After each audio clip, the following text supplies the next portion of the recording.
Am I the a-hole for taking my name off the lease where my husband and his girlfriend live?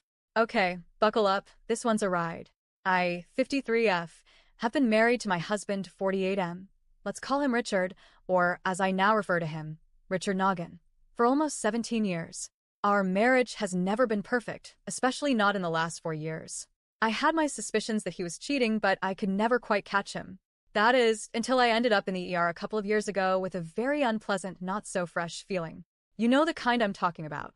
Let me be clear, I loved this man. Deeply. But that ER trip? That was my breaking point. The final nail in the coffin. And the worst part? The woman he was cheating with at the time wasn't even the same one he's living with now. That current one, we'll call her Jane, 43F, came later. Anyway, I'd had enough. I told Richard the first was done. I was moving closer to my family and I started looking for jobs out of state. In 2023, I packed my bags and left. I moved 1,100 miles away and took a 1-year contract, thinking I was starting fresh and finally choosing myself. But even after I left, Richard and I stayed in contact. We texted daily. Some of it was arguing, sure, but some of it sounded like he was genuinely remorseful. He even talked about wanting to reconcile. He swore he was living alone, promised there was no one else in our home. Spoiler alert, Richard is a chronic liar. One night, I couldn't take the uncertainty anymore. So I got in my car and drove. All 1,100 miles back to our home. I arrived at 5:30 a.m., exhausted but determined.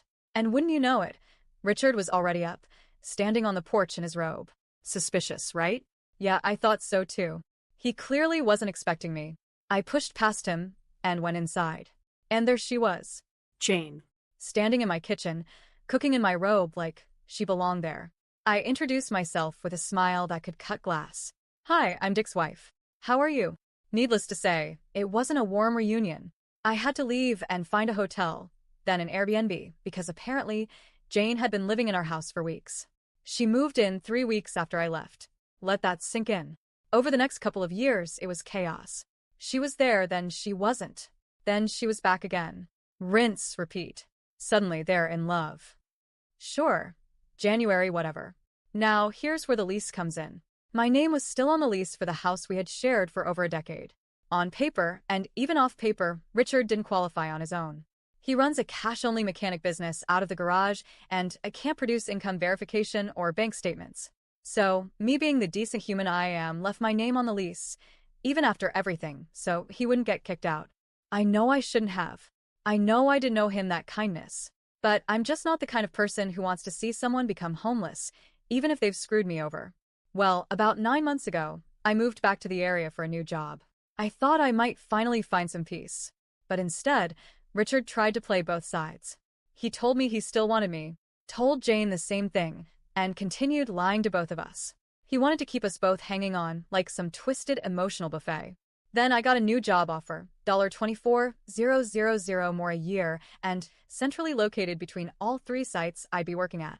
I couldn't turn it down. It was a fresh start again.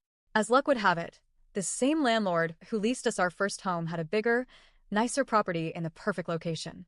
I called her and explained everything. How I no longer lived at the old house, how I needed a new place. She's known me for over a decade and knows I always pay my bills and take care of my space.